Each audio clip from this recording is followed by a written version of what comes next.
Halo guys, Assalamualaikum warahmatullahi wabarakatuh. Nah, kali ini selamat datang di podcastnya kita berdua yang tentu akan bahas tema-tema yang sangat fenomenal buat teman-teman semuanya nih. Tapi rasanya kurang pas ya kalau nggak perkenalan dulu. Mungkin dari kamu dulu deh. Dari aku dulu. Oke, halo semuanya. Perkenalkan, nama saya Asyifa Rizky Hakiki, biasa dipanggil Cipa. Saya mahasiswa dari Universitas Muhammadiyah Surakarta, jurusan psikologi, sekarang udah semester 6. Oke, lagi puncak-puncaknya guys. Lagi banyak tugas sih. Oke, kalau dari aku sendiri, perkenalkan nama aku Riandini. Asal aku dari Jawa Barat dan sama dari Fakultasnya Psikologi Universitas Muhammadiyah Surakarta. Dan sering panggil Teh Iya. Dan sekarang semesternya semester 8. Bisik-bisik soalnya biar ngedengeran. Agak sensitif ya. Oke. Nah, pas banget nih tema kita hari ini itu mental illness, Cip. Mental illness. Pas banget nih sama Cocok. friend kita, sama planet kita gitu ya. Planet gitu. Nah, tapi sebelum ke sana kalau berbicara mental illness tentu ada hubungannya sama kesehatan mental. Nah, tapi sebelum ke sana juga sebenarnya apa sih kesehatan mental dan mental illness itu? Oke, sebenarnya kesehatan mental pengertiannya itu kan banyak sekali ya. Semua orang sepakat. bisa mengartikan apa itu kesehatan mental. Betul. Namun kita ambil garis besarnya aja itu beracuan itu dari WHO, teman-teman. Nah, kalau menurut WHO sendiri itu adalah kondisi seseorang mengatasi tekanan hidup. Oke, tekanan hidup. Kemudian menyadari kemampuan dan kelebihan mereka. Kayak kemampuan kita. Serta belajar dan bekerja dengan baik dan berusaha untuk menjalani kehidupan sosial mereka. Oke, berarti ada beberapa indikator ya? Ada beberapa indikator. Oke, sebenarnya kita udah ngekaji ya sebelum kesana gitu. Tadi ada dari WHO ya, di mana kurang lebihnya tadi ada beberapa poin yang harus kita sadari. Yang pertama terkait tekanan, terus terkait kemampuan, kelebihan dan sosial ya? Sosial. Oke, itu teman-teman salah satu indikator atau yang bisa kita definisikan yang sehat mental tuh orang yang seperti apa kayak gitu. Lalu mental illness sendiri itu sebenarnya berhubungan sama gangguan itu sendiri ya. Gangguannya itu apa? Gangguan, coba spill deh contoh mental illness. Oke, kalau yang kita pelajari di psikologi gitu ya. Boleh. Gangguan mental atau mental illness itu salah diantaranya nih, karena banyak sekali gitu. Betul. Ada gangguan tidur, gangguan makan, kecemasan yang mungkin berlebihan, kemudian stres. Sebenarnya banyak banget Iya, contoh-contohnya contoh ya. dari mental illness ini. Tapi memang masih sedikit yang memang memahami itu secara spontan. Secara spontan, karena biasanya kayak aduh ini aku mental illness, sedangkan definisinya nggak tahu, contohnya juga nggak tahu. Bahkan kita sekelas S1 pun bahkan belum lulus ya, belum berhak untuk menegakkan diagnosa. Betul, kita nggak bisa diperkenankan gitu. Paling hanya sebatas aku lagi overthinking ya, aku lagi dan sebagainya. Itu teman-teman yang perlu kita highlight ya. Jangan diagnosis dulu sebelum kita cari tahu ke tempat yang berwenangnya. Gitu. Oke, nah setelah kita tahu, kita akan coba siapa sih yang memiliki resiko. Apakah mahasiswa kita semua nih katanya konon ya, atau anak-anak, karena kemarin ada yang bunuh diri SD ya? SD udah bunuh diri itu kan itu apa nih sebabnya? banyak ini asumsi juga dan banyak pertanyaan khususnya untuk kita anak psikologi gitu. Kok bisa gitu ya? Kok bisa? Nah itu terus apakah lansia yang udah nikah gitu kan? Lansia, orang udah menikah. Ya, itu sebenarnya gimana nih dari sudut pandang Cipa sendiri deh, Cip? Kalau dari sudut pandang aku mungkin secara data semua orang itu punya peluang untuk mengalami gangguan mental ini. Tapi kan karena kita mungkin psikologi, kita juga remaja, kita mahasiswa ya, mahasiswa. Itu sebenarnya kesehatan mental itu sangat rentan pada usia remaja atau mahasiswa ini. Karena di mahasiswa itu mungkin susah ya kita untuk survive, adaptasinya itu susah sama mungkin beban akademis gak sih yang semakin meningkat? Kamu ngerasa gak sih? Beban keluarga.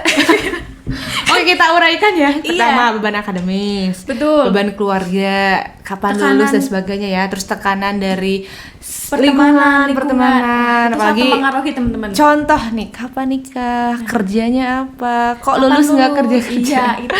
Skripsinya sampai mana? Kok malah curhat ya? Ya pokoknya itulah teman-teman ya. Mungkin itu salah satu juga landasan asumsinya dari subjektifnya Cipa. Kenapa sih kok mahasiswa? Tapi tidak menutup kemungkinan juga orang yang tidak, maksudnya yang udah lulus, bahkan yang baru menikah, udah menikah lama, itu beresiko gitu ya. Beresiko untuk mengalami. Ya berpeluang untuk mental illness tadi kayak gitu. Tapi kita kayaknya udah gak harus fokus ke sana gitu ya. Siapa yang beresiko, tapi lebih baik kita coba arahkan podcast ini ke lebih Bagaimana? edukasi nggak sih? Edukasi. Untuk mengurangi kecenderungan atau peluang resiko lebih tinggi menghadapi mental illness atau mengalami mental illness itu. Betul. Nah, coba deh dari kamu terus ya. dari Tia ya. Kalau dari aku sendiri untuk mengedukasi atau coba untuk belajar bagaimana cara mengurangi, satu sih yang aku pegang untuk saat ini adalah mencoba untuk bercerita. Sesulit apapun, semudah Curhat. apapun, curhat pokoknya. Itu curhatnya kemana aja, ya nggak, sepakat? Ke siapapun, Betul. kemanapun kita bisa curhat, teman-teman. Nah, dari kamu gimana nih orang-orang yang enggan bercerita karena kayak nggak ada orang yang dipercaya? Nah, Gimana nih? sebenarnya cara? teman-teman banyak sekali teman-temanku dan aku sendiri itu adalah orang yang susah untuk bercerita kepada orang lain sebenarnya. Jadi nggak gampang semua orang aku ceritain, hanya Betul. orang-orang tertentu, hanya orang-orang yang betul-betul percaya. Nah, gimana caranya kita untuk meningkatkan kepercayaan itu? Nah, kita benar-benar harus mencari orang yang dia itu teman ya, sahabat yang benar-benar bisa menerima kita apa adanya dan dia tuh mau untuk mengekip semua apa yang kita ceritakan.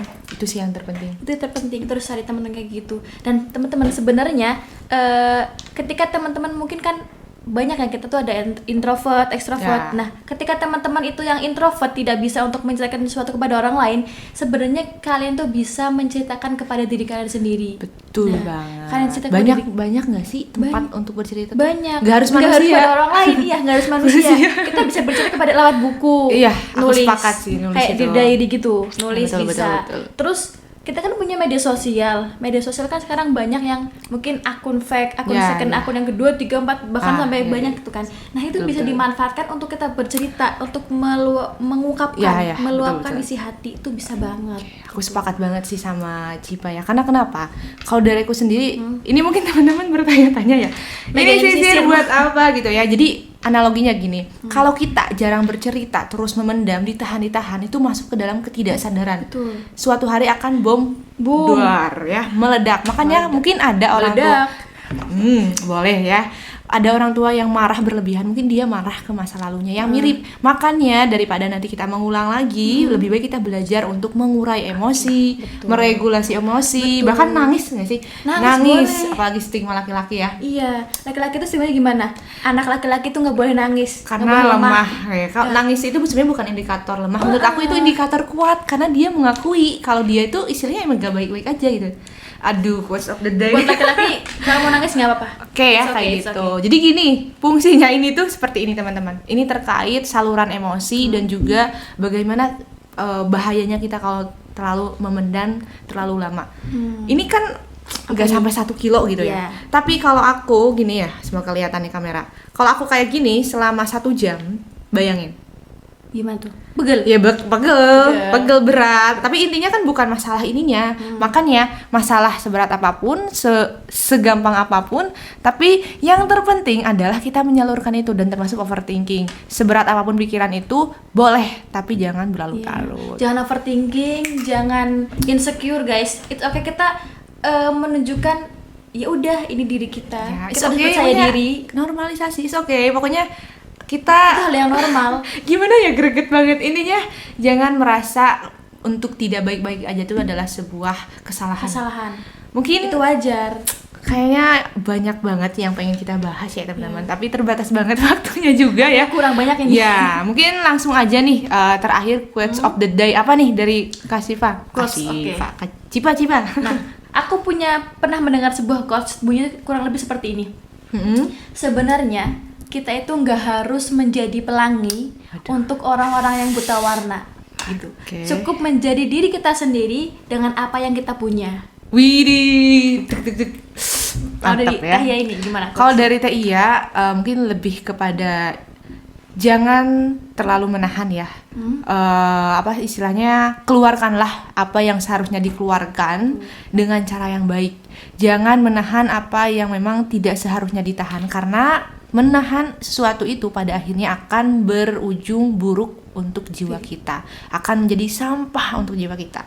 So, jaga selalu hati dan pikiran ya teman-teman. Jangan lupa istilahnya untuk sharing. Mungkin itu dari kita ya.